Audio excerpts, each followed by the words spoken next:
দেশে দেশে যুদ্ধবিগ্রহ অর্থনীতিকে ভারসাম্যহীন করে তুলেছে বলে জানালেন রাষ্ট্রপতি মোহাম্মদ শাহাবুদ্দিন।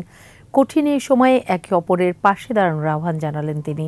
বলেন, সুখী, সমৃদ্ধ ও শান্তিময় বাংলাদেশ গড়তে গৌতম বুদ্ধের শিক্ষা ছড়িয়ে দিতে হবে সবার মাঝে। আরও জানাচ্ছেন প্রণব চক্রবর্তী। ওয়ালটন ফ্রিজ কিনে অনেকের মতো আপনিও হয়ে যেতে পারেন মিলেনিয়াল।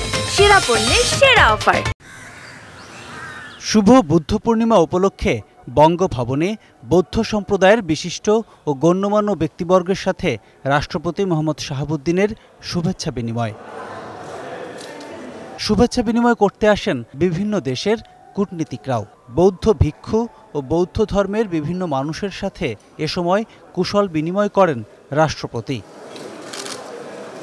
পরে বক্তৃতায় রাষ্ট্রপতি বলেন, সুখী, সমৃদ্ধ ও শান্তির বাংলাদেশ গড়তে গৌতম বুদ্ধের শিক্ষা ছড়িয়ে দিতে হবে সবার মাঝে।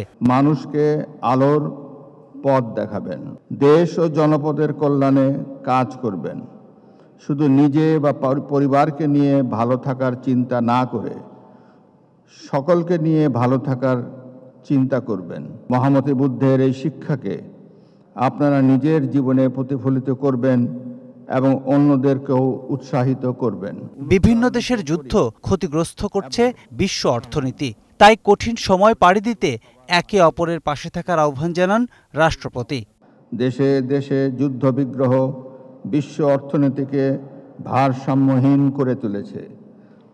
বাংলাদেশ সহ বিশ্বের বিভিন্ন দেশের আর্থ সামাজিক খাতেও এর নেতিবাচক প্রভাব পড়েছে। কঠিন এ সময়ে আমাদের একে অপরের পাশে দাঁড়াতে হবে। অহিংসা পরম ধর্ম। সমাজে শান্তি প্রতিষ্ঠায় গৌতম বুদ্ধের এ অমীয় বাণী আজও সমানভাবে প্রযোজ্য বলেও জানান রাষ্ট্রপতি মোহাম্মদ শাহাবুদ্দিন।